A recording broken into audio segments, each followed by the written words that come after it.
Hello बच्चों, मैं Jitendra Singh Jeet classes point study centre for excellence में आपका हार्दिक स्वागत करता हूं। और आज हम करने जा रहे हैं क्लास 11th का चैप्टर फर्स्ट, जिसका नाम है सेट्स।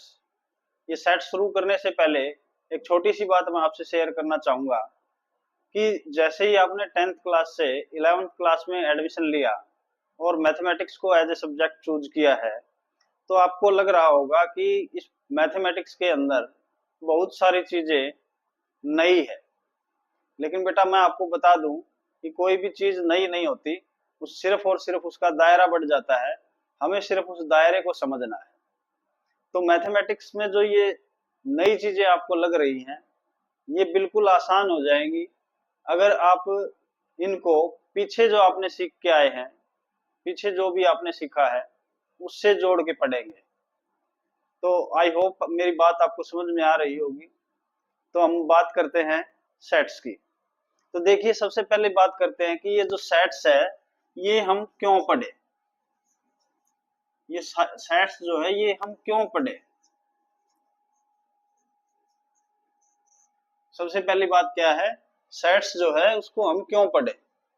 तो मैं इसके लिए आपको बता दूं बेटा कि हमारा जो मैथमेटिक्स है 11th क्लास का, 12th क्लास का या हायर मैथमेटिक्स है, उसके अंदर जो 3 चैप्टर्स होते हैं, सेट्स, रिलेशन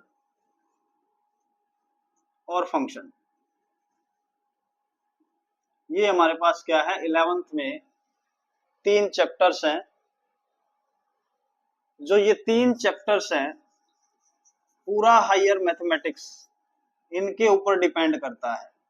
इसका मतलब मैं इन 3 चैप्टर्स को उनकी आत्मा बोल सकता हूं, सोल ऑफ हायर मैथमेटिक्स।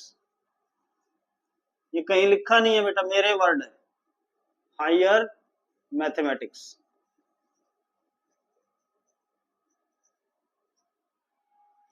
ये जो 3 चैप्टर्स हम पढ़ेंगे 11th क्लास में शुरुआत में ही, ये जो 3 चैप्टर्स हैं, ये पूरे हायर मैथमेटिक्स का सोल है।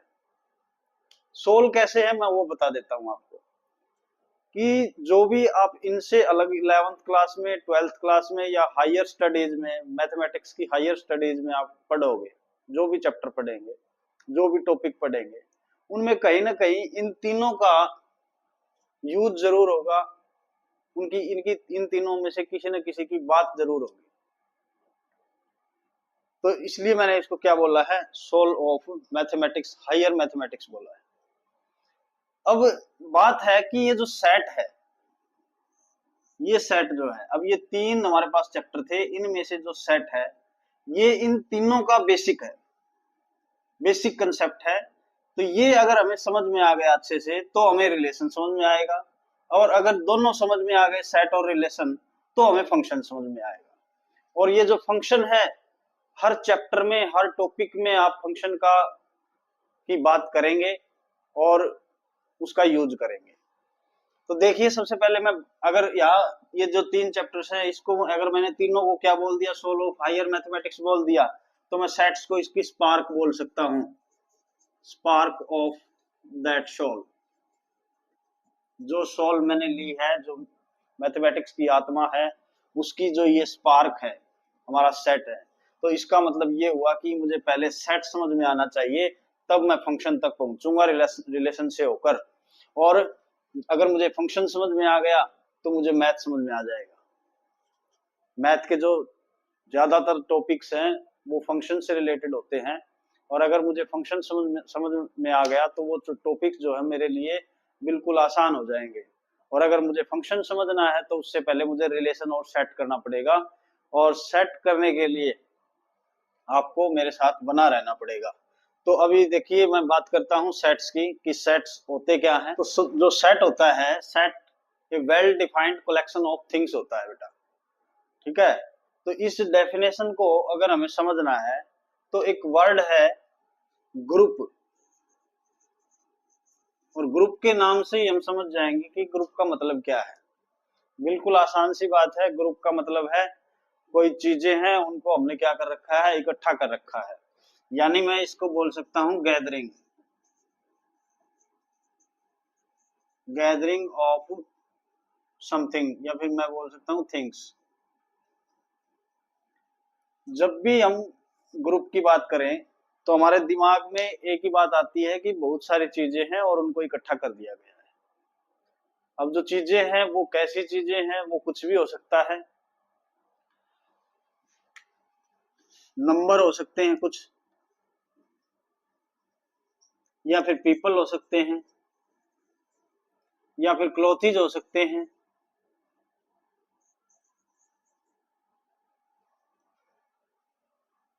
कोई आइटम हो सकते हैं, या आर्टिकल बोल दो, एनिमल्स हो सकते हैं, बच्चे हो सकते हैं, कुछ भी हो सकता है। लेकिन हमने उनको क्या कर रखा है, इकट्ठा कर रखा है, तो इसको हम क्या बोलेंगे, ग्रुप बोलेंगे। अब इसके अंदर भी मैंने क्या है, सेट्स के अंदर एक वर्ड यूज किया है, कलेक्शन। और कलेक्शन का मतलब भी क्या होता है, ग्रुप करना, मतलब इकट्ठा करना, गैदरिंग करना, किसी भी चीज की गैदरिंग करना। अब गैदरिंग जो है, गैदरिंग का मतलब टेकिंग टुगेदर, यानी बहुत सारी चीजों को इकट्ठा लेके आना, उसको हम क्या बोलेंगे, गैदरिंग बोलेंगे। और ये जो गैदरिंग है इसको हम ग्रुप या कलेक्शन बोल सकते हैं। अब ये जो थिंग्स है ये भी मैंने समझा दिया बेटा कि चीजें क्या हो सकती हैं। चीजें नंबर हो सकती हैं, पीपल हो सकते हैं, क्लॉथ्स हो सकते हैं, आइटम कोई भी आर्टिकल हो सकता है, एनिमल्स हो सकते हैं, चिल्ड्रन हो सकते हैं, कोई भी चीज, बर्तन हो सकते हैं, कोई भी चीज हो सकती है जिनको हमने क्या कर रखा है, इकट्ठा कर रखा है, तब हम उसको क्या बोल देंगे, ग्रुप बोल देंगे। तो ये ग्रुप जो है ये आपको समझ में आ गया होगा कि क्या होता है, कलेक्शन आपको समझ में आ गया होगा कि क्या होता है। अब इसमें मैंने एक वर्ड यूज किया है, उसको अच्छे से समझना है।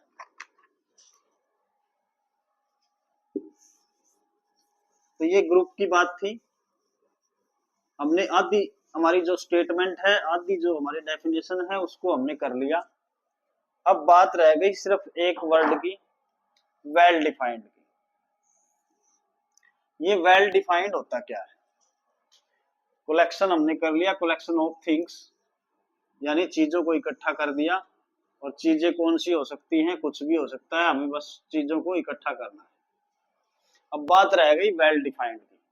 अब वेल डिफाइंड का मतलब क्या है बेटा, वेल का मतलब होता है अच्छा या अच्छी तरह, और डिफाइंड का मतलब होता है बताया गया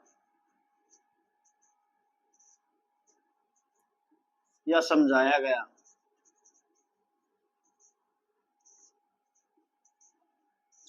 इसको बोल सकता हूं, परिभाषित बोल सकता हूं बेटा, बिल्कुल आसान भाषा है, परिभाषित। हिंदी में पढ़ते होगे आप, परिभाषित यानी परिभाषा देना। और परिभाषा जो है कभी नहीं बदलती बेटा। तो यानी यहां से मैं अगर सेट्स की डेफिनेशन को अगर समझना चाहूं, well defined collection of things, यानी एक ऐसा कलेक्शन ऑफ थिंग्स जो परिभाषित है, जो बदले ना, चाहे कुछ भी हो जाए ये परिभाषित रहेगा, ये बदलेगा नहीं। आई होप आपको समझ में आ रही होगी बात। एक ऐसा कलेक्शन यानी gathering of elements, sorry things, चीजों का ऐसा समूह जो क्या है, परिभाषित है, जो जिसकी परिभाषा है, जो बदलेगा नहीं, उसको हम क्या बोलेंगे, सेट्स बोलेंगे। फॉर एग्जांपल ले लेते हैं बेटा, अभी बिल्कुल क्लियर हो जाएगा आपका। फॉर एग्जांपल ले लेते हैं बेटा,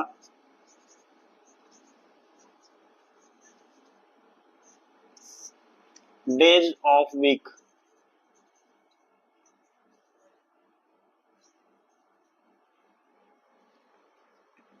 देखिए डेज ऑफ वीक, अगर मैं 10 बच्चों से या हर बच्चे से डेज ऑफ वीक के बारे में पूछूं, किसी भी बच्चे से पूछूं, तो वो Sunday, Monday, Tuesday, Wednesday, Thursday, Friday और सैटरडे यही बताएगा, इसके अलावा कुछ ऐड नहीं करेगा। वो ये ऐसा नहीं है कि वो जनवरी को इसके अंदर ऐड करेगा। तो ये जो है ये क्या है, वेल डिफाइंड है, ये परिभाषित है। कि हमारे जो डेज ऑफ वीक होते हैं वो Sunday, Monday, Tuesday, Wednesday, Thursday, Friday, Saturday होते हैं। इसलिए ये क्या है, ये हमारे सेट्स को दिखाते हैं।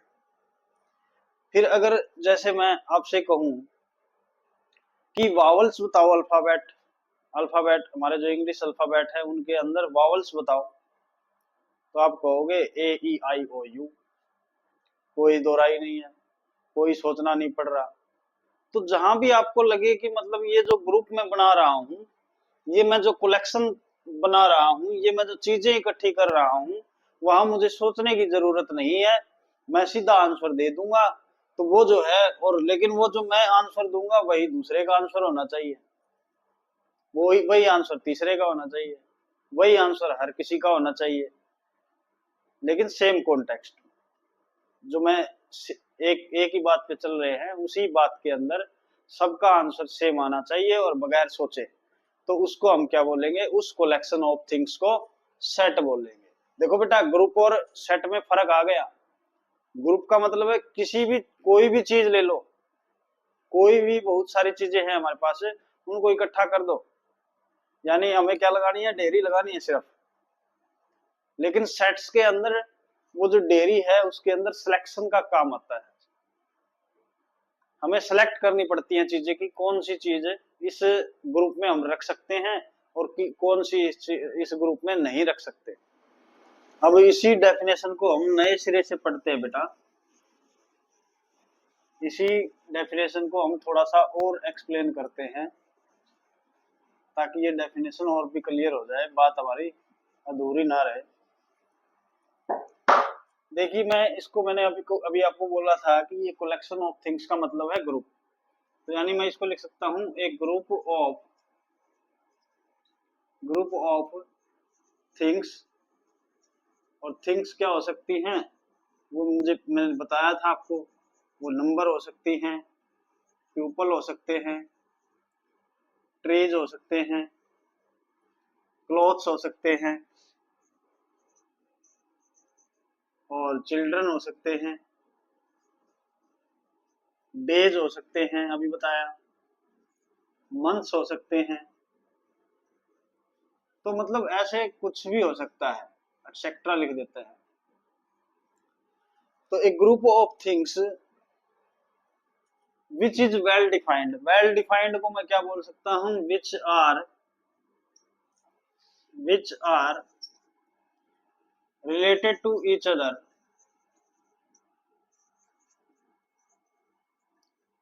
related to each other with respect to some common property।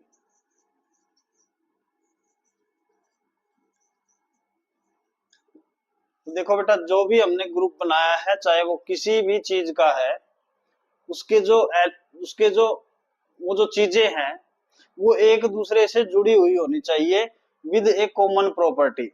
जैसे मैंने अभी बात करी कि संडे मंडे, तो संडे मंडे सारे क्या है, वीक, डेज ऑफ वीक हैं, इसलिए उनको इकट्ठा किया हुआ है हमने। जैसे मैंने कहा कि मतलब जो वो है, प्यूपल लेने हैं, मान लिया, लोग लेने हैं जो मतलब क्या है, बड़ी उम्र के हैं। या फिर मैंने कहा कि ट्रीज हैं जो औषधि वाले हैं। या मैंने कहा कि बच्चे हैं, सिर्फ 11th क्लास के होने चाहिए। तो ऐसे हम क्या बना सकते हैं, एक कॉमन प्रॉपर्टी से जुड़े हुए जो भी हमारे पास क्या है चीजें हैं, उनको इकट्ठा अगर कर दे तो उसको हम क्या बोलेंगे, सेट बोलेंगे। तो आई होप आपको समझ में आ रहा होगा कि सेट क्या है। और जब कॉमन प्रॉपर्टी की बात होगी बेटा, तो कॉमन प्रॉपर्टी जब रहेगी तो मतलब हमें सोचना नहीं पड़ेगा, हम उसको देखते ही उसका, उस क्वेश्चन का जवाब दे पाएंगे, हमें बिल्कुल भी सोचना नहीं पड़ेगा। तो सेट्स की ये डेफिनेशन है छोटी सी। अब मैं एक और बात यहाँ बता देता हूँ आपको कि जो हम थिंग्स की बात कर रहे हैं, number, people, trees, months, days, children, क्लोथेज, चाहे ये कुछ भी है, इनको हम क्या बोलेंगे, इसका इस सेट के मेंबर बोलेंगे, मेंबर्स। या फिर हम क्या बोल सकते हैं, इसको एलिमेंट्स बोल सकते हैं। हम पूरे चैप्टर के दौरान या पूरे मैथमेटिक्स के दौरान इन जो ये इसकी थिंग्स हैं जिनको हमने इकट्ठा किया हुआ है किसी भी सेट को बनाने में, उनको हम बार बार एलिमेंट का नाम देंगे या मेंबर का नाम देंगे। मोस्टली दिया जाता है एलिमेंट्स का।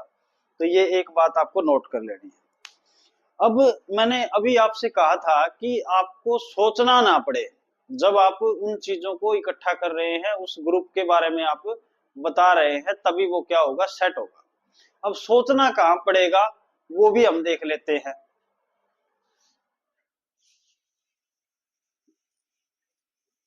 जैसे मैंने आपसे कहा कि आप बताओ कि इस अर्थ पे सबसे खतरनाक जानवर कौन सा है।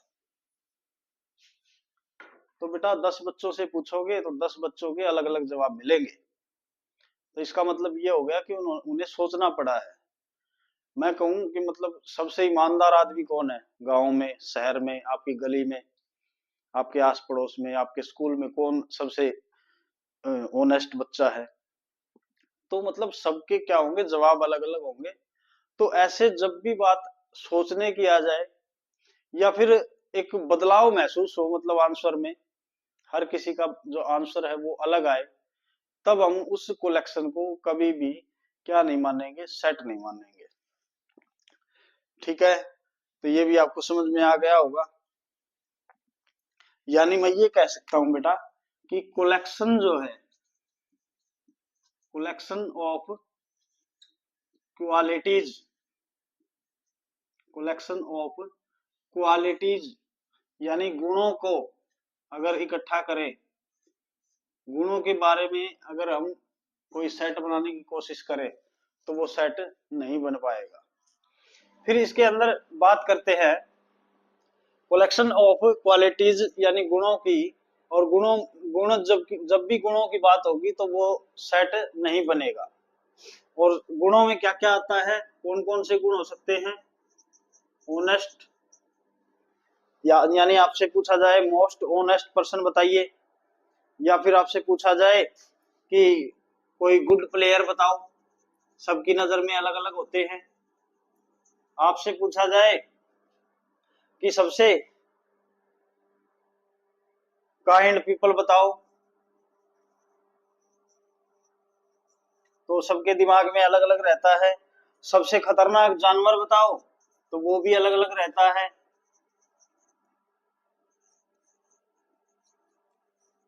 अब जैसे मान लिया मैंने आपसे कहा कि इस दुनिया में क्रिकेट बहुत खेला जाता है, तो 10 बच्चे बैठे हैं, मैंने उनसे पूछा कान में जाकर, लेकिन एक दूसरे को पता ना चले, मैंने उनसे पूछा कि बताओ कि इस दुनिया में सबसे बढ़िया क्रिकेटर, और कोई 5 बता दो। तो क्या बेटा उन सबका जवाब अगर मैं इंडिविजुअली पूछता हूं, उनसे अलग अलग ले जाकर पूछता हूं, अलग अलग बैठाकर पूछता हूं, तो क्या उनका आंसर सेम मिलेगा? नहीं मिलेगा।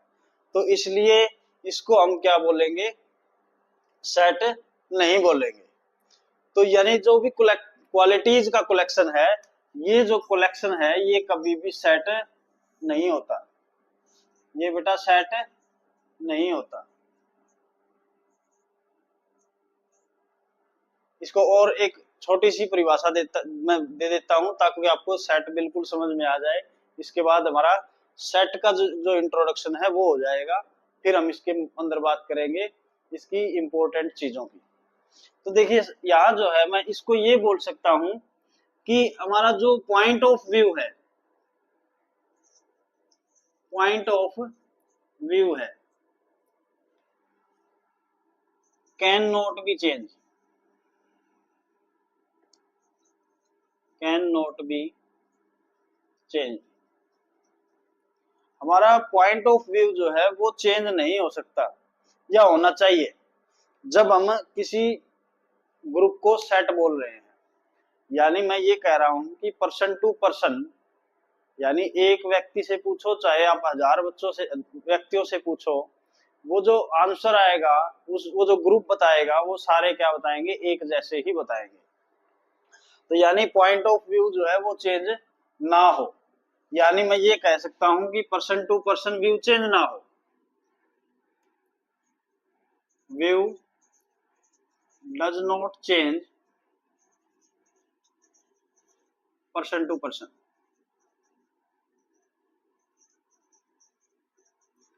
एक व्यक्ति से पूछो चाहे 1000 से पूछो, जो उसका व्यू है, उसके जो विचार है उस ग्रुप के बारे में, वो बदलेंगे नहीं।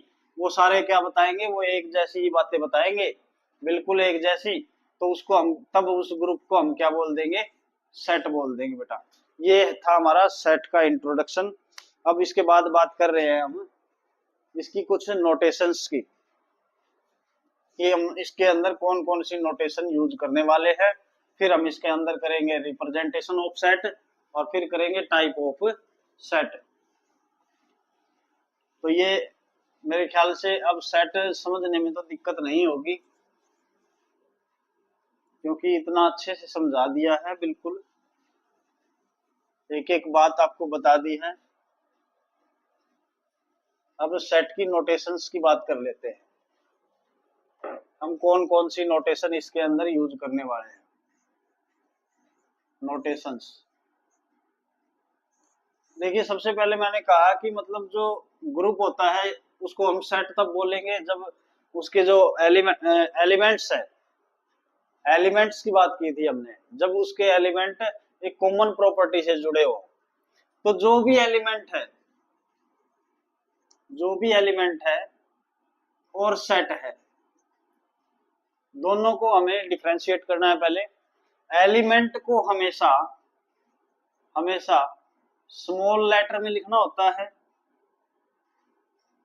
और सेट को हमेशा कैपिटल लेटर में लिखना होता है।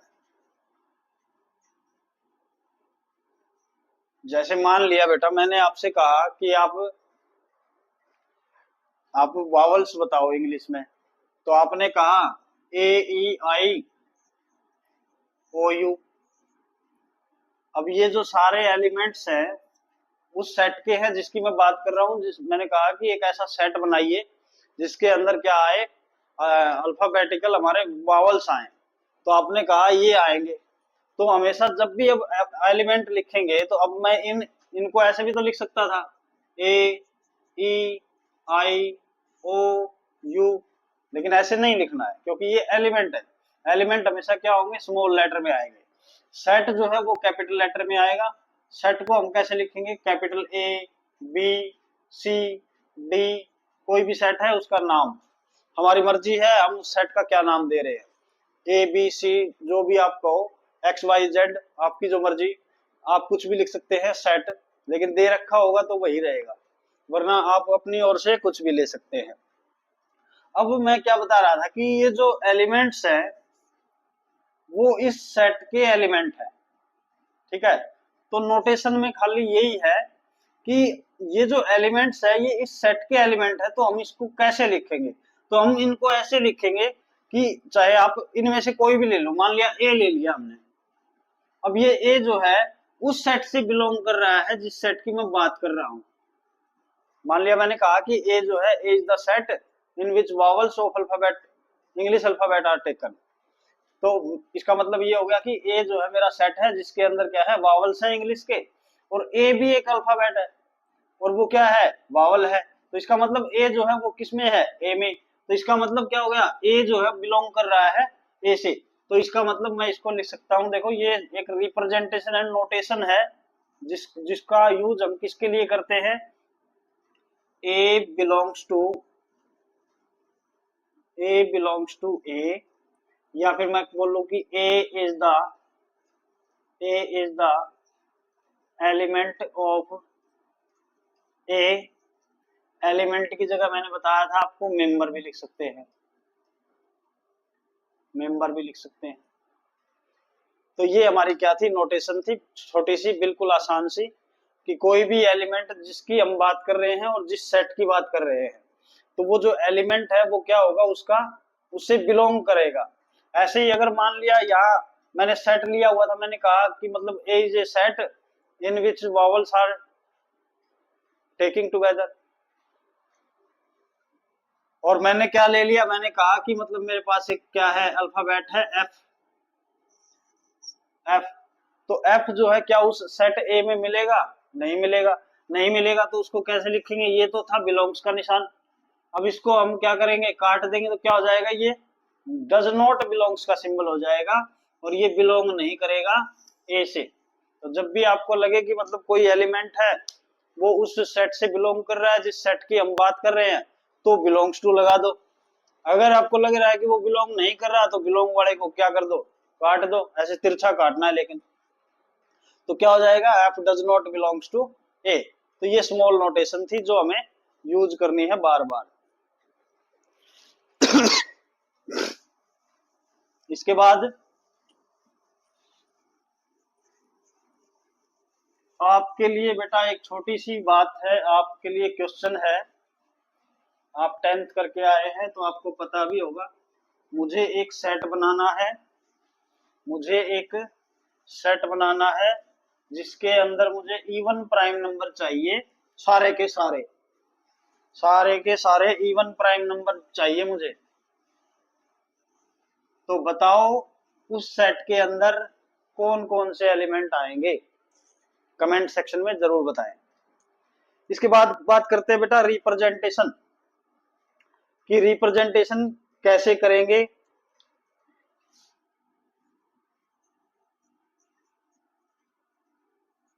रिप्रेजेंट कैसे करेंगे, रिप्रेजेंटेशन ऑफ ए सेट। कोई भी सेट है उसको रिप्रेजेंट कैसे करेंगे ये हमें सीखना है। तो देखिए रिप्रेजेंटेशन का के अंदर हमें छोटी छोटी कुछ बातों का ध्यान रखना है। सबसे पहले हम सेट के अंदर name of set, name of set बताएंगे। जब भी हम सेट को लेंगे या हम सेट का चुनाव करेंगे तो हम उस सेट का नाम देंगे। अब नाम जो है सेट का, मैंने अभी बताया था आपको कि कैपिटल लेटर में होना चाहिए, कैपिटल लेटर में होना चाहिए हमेशा। एक्स वाई जेड आपकी मर्जी है, capital A capital B capital C कुछ भी ले लो चाहे, लेकिन होना चाहिए कैपिटल लेटर में। फिर उसके अंदर एलिमेंट्स, मैंने अभी बताया था आपको, एलिमेंट्स ऑफ ए सेट वो हमेशा क्या होने चाहिए, वो हमेशा स्मॉल लेटर में होने चाहिए, स्मॉल लेटर्स में, चाहे ए बी सी डी कुछ भी हो जाए।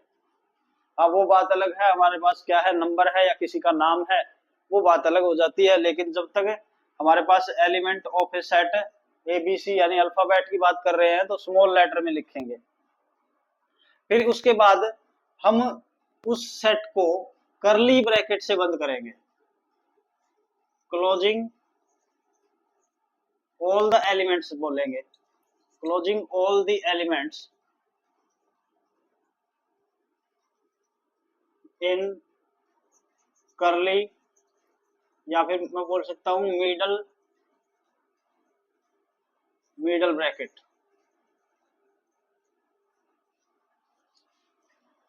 देखिए जैसे मान लिया हमारे पास तीन एलिमेंट हैं ए बी और सी, और ये तीनों क्या है, ए भी बिलोंग करता है ए से, बी भी बिलोंग करता है ए से और सी भी बिलोंग करता है ए से। इसका मतलब ये जो तीनों एलिमेंट्स हैं वो सेम सेट ए के हैं।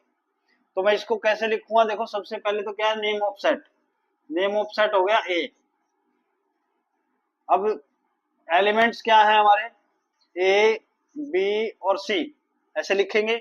और ये जो तीनों एलिमेंट्स हैं इनको हमें क्या करना है, क्लोज करना है करली ब्रैकेट में। तो ये हमारा क्या हो गया, set of these elements named A, यानी ए नाम का हमारे पास सेट है जिसके अंदर ये तीन एलिमेंट है ए बी और सी।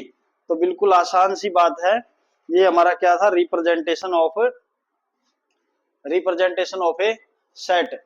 अब रिप्रेजेंटेशन ऑफ सेट जो है वो कितने प्रकार का होता है वो भी देख लेते हैं। अब जैसे मैंने कहा कि A is a set of vowels in the English alphabet, तो आप क्या लिखोगे, ए लिखोगे।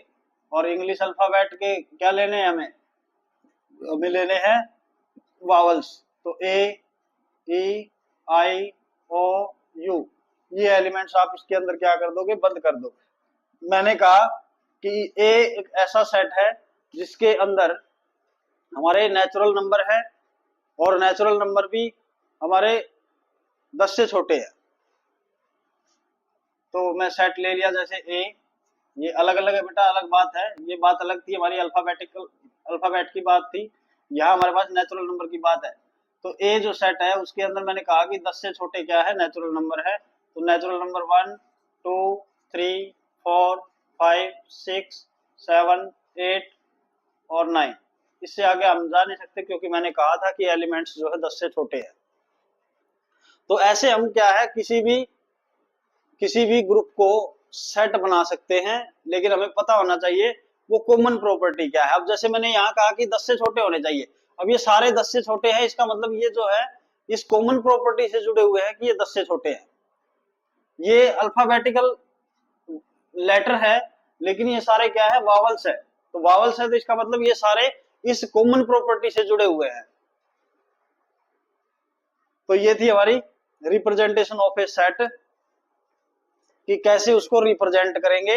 और ये कौन सी फॉर्म है बेटा, क्योंकि इसके अंदर हमने सीधे एलिमेंट्स का यूज किया हुआ है, सीधे एलिमेंट्स लिखे हैं, सारे जितने भी एलिमेंट्स हो सकते हैं वो सारे हमने लिख दिए। तो इसको हम बोलेंगे tabular form, tabular form, tabular form, या इसको बोल सकते हैं रोस्टर फॉर्म, रोस्टर फॉर्म, या फिर इसको बोल सकते हैं न्यूमरेशन फॉर्म।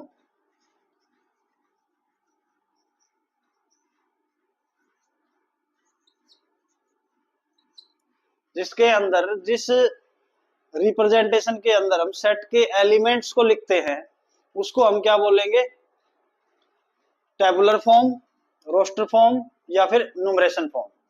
दूसरा टाइप इसके अंदर आता है, ये पहला टाइप था टेबुलर फॉर्म का, सेट को रिप्रेजेंट करने का पहला टाइप था। अब दूसरी फॉर्म की बात कर लेते हैं, बिल्कुल आसान है वो भी।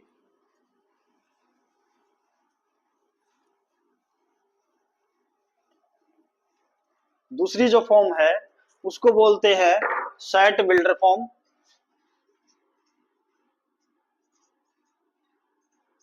सेट बिल्डर फॉर्म, या फिर मैं बोल सकता हूं क्यों सेट को फॉर्म करना है, सेट को बिल्ड करना है, तो इसको मैं बोल सकता हूं प्रॉपर्टी, प्रॉपर्टी फॉर्म बोल सकता हूं, या कंसेप्ट फॉर्म बोल सकता हूं, या मैं इसको रूल फॉर्म बोल सकता हूं।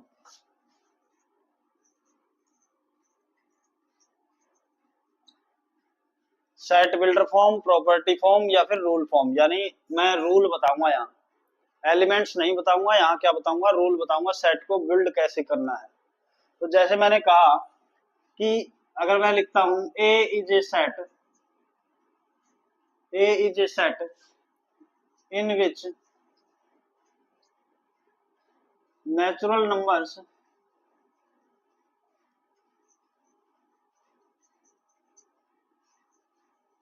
Less than 10 are taken. तो ये मेरे पास एक स्टेटमेंट है कि एक ऐसा सेट है जिसके अंदर 10 से छोटे नेचुरल नंबर लिए हुए हैं। तो इस सेट को हमें सेट बिल्डर फॉर्म में लिखना है, ना कि हमें उसके एलिमेंट्स लिखने हैं।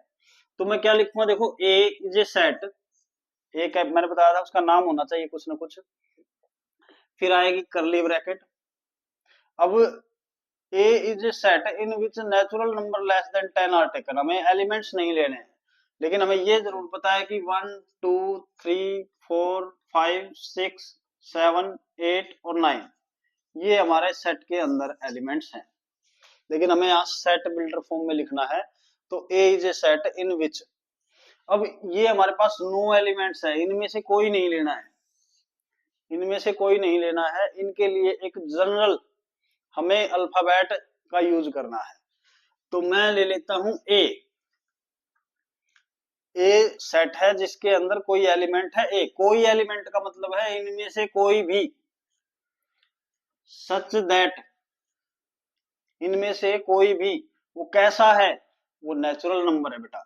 तो इसका मतलब मैं लिखूंगा A belongs to natural number, A belongs to natural number. A जो है वो नेचुरल नंबर से बिलोंग कर रहा है, ये सारे देखो नेचुरल नंबर से बिलोंग कर रहे हैं, कॉमन प्रॉपर्टी है। तो इसका मतलब क्या हो गया, ए बिलोंग्स टू नेचुरल नंबर। लेकिन कंडीशन क्या है, लेस देन 10 है, तो कंडीशन भी यहाँ क्या करनी पड़ेगी, हमें ऐड करनी पड़ेगी। तो यहाँ मैं क्या लिखूंगा, देखो ये ए है, ए क्या है, बड़ा या बराबर है 1 से और छोटा या बराबर है 9 के, और इसको मैं क्या कर दूंगा, बंद कर दूंगा। अब इसी चीज को मैं ऐसे भी लिख सकता हूं कि ए जो है बड़ा है 0 से और छोटा है 10 से, ये बंद कर दूंगा मैं। तो ये दोनों में से आपको एक ही चीज का यूज करना है, कोई भी एक कंडीशन का। तो इसको हम क्या बोलते हैं, सेट बिल्डर फॉर्म, जहां हम सिर्फ रूल बताते हैं, एलिमेंट्स को नहीं लिखते। ये अगर एलिमेंट्स हमने लिख दिए तो इसको हम क्या बोलते हैं, इसको हम रोस्टर फॉर्म बोलते हैं, रोस्टर या फिर टेबुलर फॉर्म। और जब हम किसकी बात करते हैं, रूल की, यानी हम प्रॉपर्टी कौन सी लगा रहे हैं, सेट कैसे बिल्ड हुआ है, वो अगर हम लिखते हैं तो उसको हम बोलेंगे सेट बिल्डर फॉर्म या प्रॉपर्टी फॉर्म। ये था हमारा रिप्रेजेंटेशन ऑफ ए सेट, जो बिल्कुल आसान है। इंपॉर्टेंट सेट्स की बात करते हैं बेटा मैथमेटिक्स में। सबसे पहले नेचुरल नंबर,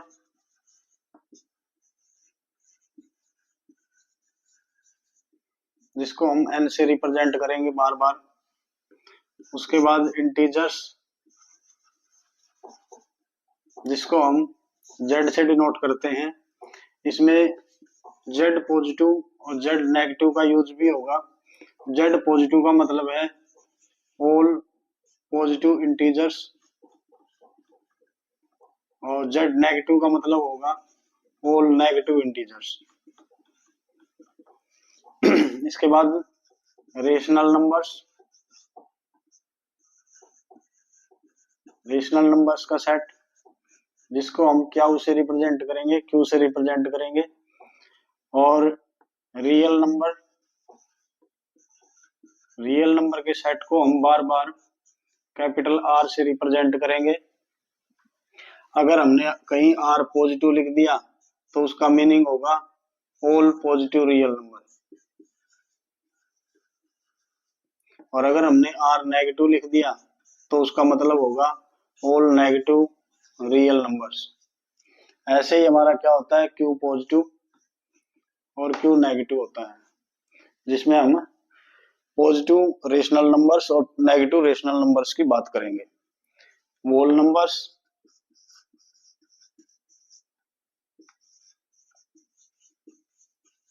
जिसको हम W से रिप्रेजेंट कर सकते हैं।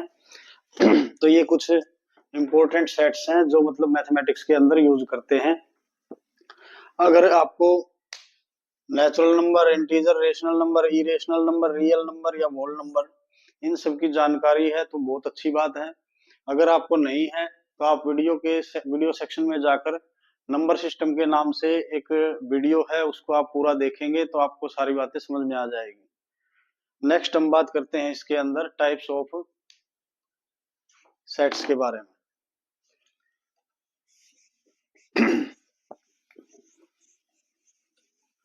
टाइप्स ऑफ सेट्स की बात करेंगे कि कितने प्रकार का होता है सेट।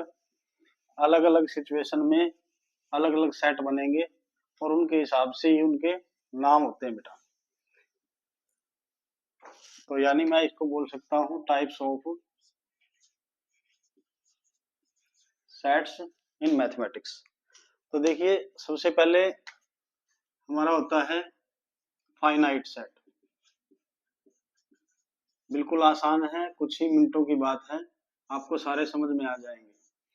फाइनाइट सेट, इसके नाम से ही पता चल रहा है, फाइनाइट का मतलब होता है निश्चित, यानी कोई सेट है उसके एलिमेंट्स निश्चित हैं। यानी मैं ये कह सकता हूं कि नंबर ऑफ एलिमेंट्स जो है, number of elements can be counted. हम काउंट करके बता सकते हैं कि इस सेट के अंदर कितने एलिमेंट हैं। जैसे मैंने आपसे कहा कि आपके स्कूल, एक मेरे पास एक सेट है जिसके अंदर आपके स्कूल की 11th क्लास के बच्चों का मैंने ग्रुप बनाया है, तो उसमें कितने एलिमेंट्स होंगे वो आप आराम से काउंट कर सकते हैं। आपके स्कूल के 11th क्लास के जितने बच्चे हैं उनको काउंट कर लेंगे तो आप बता पाएंगे कि इस सेट में कितने एलिमेंट हैं। जैसे आपसे कहा कि अल्फाबेटिकल जो वावल्स हैं वो कितने हैं, तो वो भी आप काउंट कर सकते हैं, बताएंगे 5 हैं, तो इसका मतलब हम क्या है उसको बोलेंगे फाइनाइट सेट। दूसरा इसके अंदर है इनफाइनाइट सेट,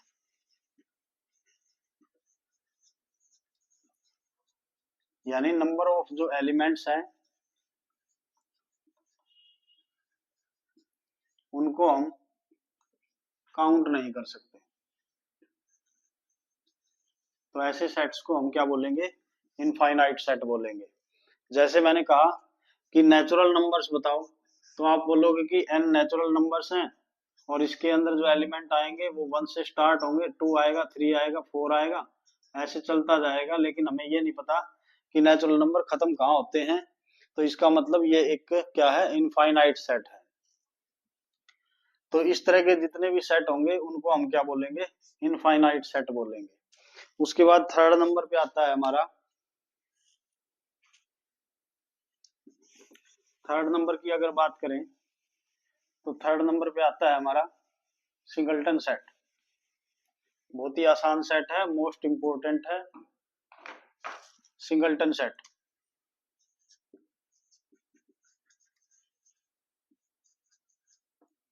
इसके नाम से ही पता चल रहा है कि इसके अंदर ओनली वन यानी सिंगल एलिमेंट होगा। एक ऐसा सेट जिसके अंदर एक ही एलिमेंट हो उसको हम क्या बोलेंगे, सिंगलटन सेट बोलेंगे।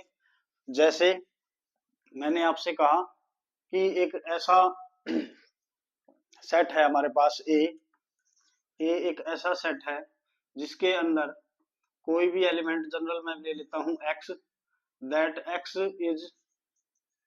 X is a day of week, day of week whose first letter is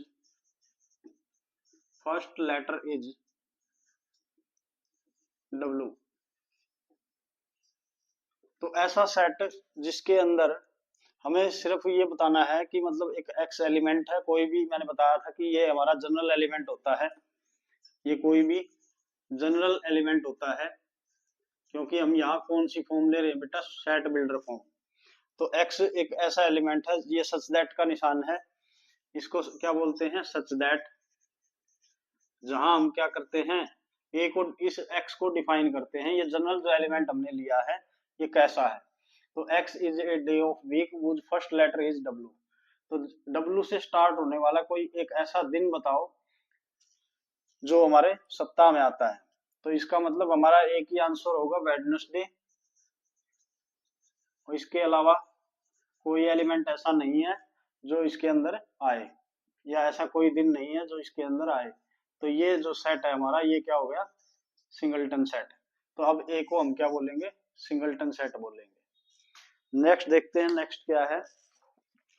next है हमारा बिल्कुल इंपॉर्टेंट और आसान,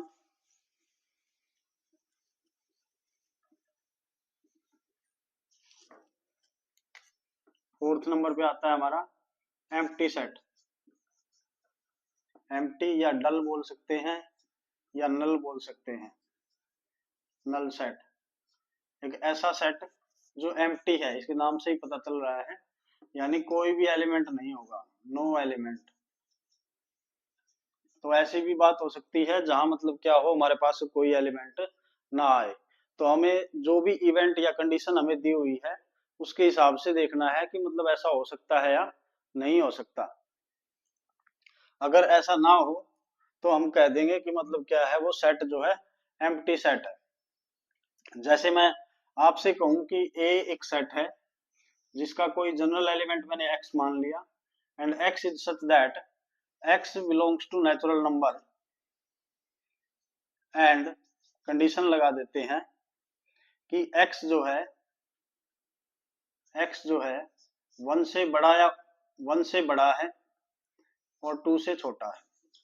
अगर मैंने ऐसा कह दिया कि कोई एलिमेंट है x, किसका, a सेट का, और x कैसा है, नेचुरल नंबर है, और x साथ की साथ क्या है, 1 से तो बड़ा है और 2 से छोटा है।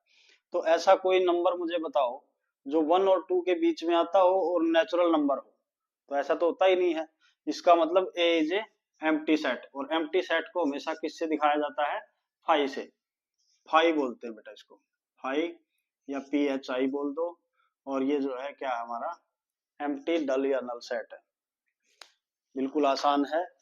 तो ऐसा सेट जिसके अंदर कोई भी एलिमेंट ना हो उसको हम एम्प्टी सेट बोलेंगे। नेक्स्ट बात करते हैं बेटा इक्वल सेट्स। इक्वल सेट्स क्या होते हैं? बहुत ही इंपॉर्टेंट है इक्वल सेट्स। देखो इक्वल सेट से ये, तो इसका मतलब ये हुआ कि कोई अकेला कोई अकेला सेट नहीं है, यहाँ हमारे पास दो या दो से ज्यादा सेट होंगे। ठीक है, टू और मोर देन टू सेट्स,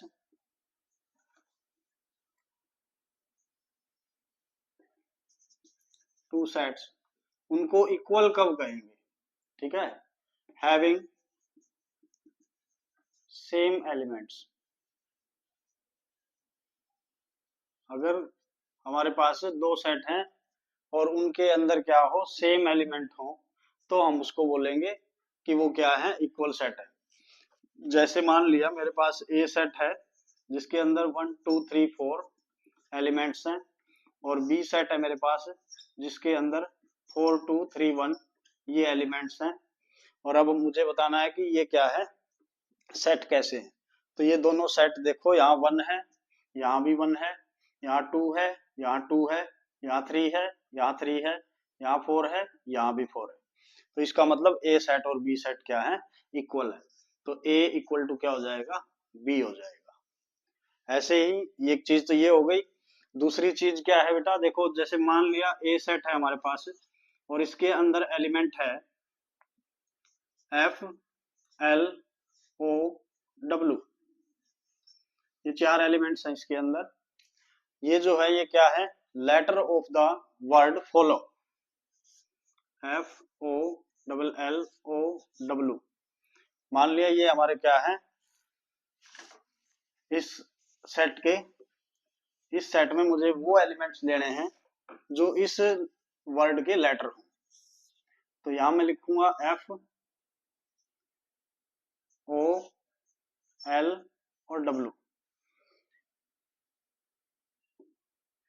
अगर बी सेट एक और सेट है जिसके अंदर अगर मैंने माने ये ले लिया मैंने F O L L O W, तो ये दोनों सेट जो हैं क्या ये अब भी इक्वल हैं? तो बेटा यहाँ एक छोटी सी बात आपको इन दोनों एग्जांपल से मैं समझाना चाहता हूँ कि ये जो दोनों सेट्स हैं ये भी दोनों क्या है, इक्वल हैं, और ये दोनों सेट भी इक्वल हैं। कैसे?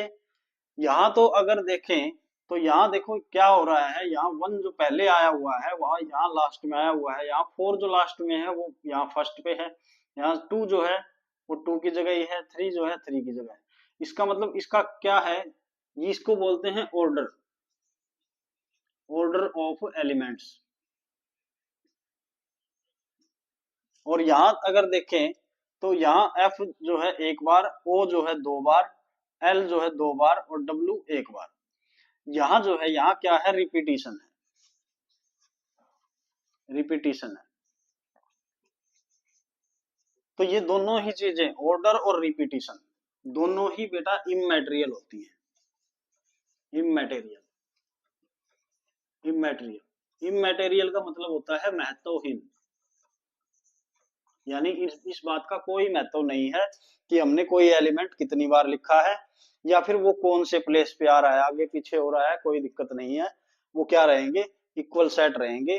तो ये भी एक बहुत इंपॉर्टेंट चीज है जो आपको समझनी चाहिए। आई होप आपको समझ में आ गया होगा।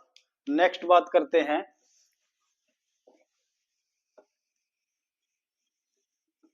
नेक्स्ट जो इसमें इस कैटेगरी में हमारा लास्ट टाइप है सेट्स के लिए, वो क्या है, equivalent sets. Equivalent set, equivalent sets, equivalent sets क्या होते हैं, ये भी दो या दो से ज्यादा सेट होते हैं, टू और मोर देन टू सेट्स, लेकिन वहां इक्वल था, यहाँ क्या है, इक्विवेलेंट है। तो इक्विवेलेंट में क्या होता है, दो या दो से ज्यादा सेट हैविंग सेम एलिमेंट नहीं होगा, सेम नंबर ऑफ एलिमेंट होगा, नंबर ऑफ एलिमेंट्स, दोनों में एलिमेंट्स की संख्या बराबर होगी, ना कि सेम एलिमेंट होंगे। जैसे मैंने ले लिया ए, एक सेट है जिसके अंदर मेरे पास 1 2 3 4 ये एलिमेंट है, और बी मैंने सेट ले लिया जिसके अंदर मेरे पास एलिमेंट है ए बी सी और डी। तो अगर मैं इनको देखना चाहूं तो क्या ये इक्वल सेट हैं? नहीं है, क्योंकि यहाँ 1 है यहाँ नहीं है, यहाँ ए है यहाँ नहीं है, यहाँ 2 है यहाँ नहीं है, यहाँ बी है यहाँ नहीं है, 3 यहाँ है यहाँ नहीं है, तो इसका मतलब ये इक्वल सेट नहीं है। तो लेकिन इनका जो एलिमेंट्स की संख्या है उनको अगर काउंट करें तो यहाँ भी 4 एलिमेंट है और यहाँ भी 4 एलिमेंट है, इसलिए हम इसको क्या बोलेंगे, इक्विवेलेंट सेट। और मैंने बोला है बेटा नंबर ऑफ एलिमेंट, तो इसके अगर हमें बताना है कि number of element of A, तो इसका मतलब इसको ऐसे लिखेंगे number of element in A, और इसको लिखेंगे number of element in B, और ये दोनों बराबर हैं, तो इसका मतलब ये कंडीशन होती है इक्विवेलेंट सेट्स की। और इसको लिखने का तरीका होता है A is equivalent to be, ए और बी सेट जो है इक्विवेलेंट है।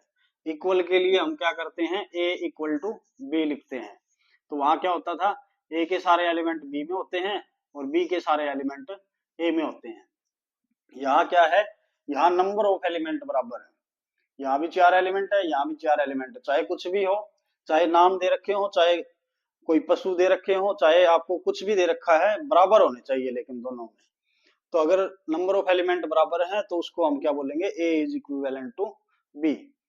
इसी इसमें अब लास्ट जो हमारा टॉपिक है इंट्रोडक्शन ऑफ सेट्स के अंदर, वो क्या है वो और कर लेते हैं।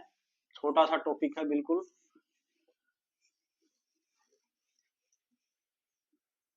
और आसान भी है, कई बार एग्जाम में पूछ भी लिया जाता है। Cardinal number, cardinal number of A set, कोई भी सेट हमें दे रखा है उसका कार्डिनल नंबर बताना है। तो कार्डिनल नंबर जो होता है, कार्डिनल नंबर वो और कुछ नहीं होता बेटा, नंबर ऑफ एलिमेंट्स होते हैं, number of elements in A set. किसी भी गिवन सेट के लिए हम सिर्फ काउंट करेंगे कि कितने एलिमेंट्स हैं, और वो हमारे क्या होंगे, वो हमारे कार्डिनल नंबर होगा। जैसे ए हमारे पास कोई सेट है जिसके अंदर A comma B comma C comma D comma E elements हैं, तो इसका कार्डिनल नंबर जो है, नंबर ऑफ ए यानी number of element in A equal to 5। ये हमारा क्या हो गया, कार्डिनल नंबर हो गया। इसका कार्डिनल नंबर किसका है, ये ए सेट का। तो ये हमारा क्या था, लास्ट टॉपिक था, इसके अंदर लास्ट बात थी जो आई होप आप सबको समझ में आ गई होगी। तो ये वीडियो और ये जो लेक्चर, ये क्लास आपको कैसी लगी, इसके लिए आप लाइक करें, शेयर करें और सब्सक्राइब करें, कमेंट में जरूर बताएं। Thank you, okay, have a nice day.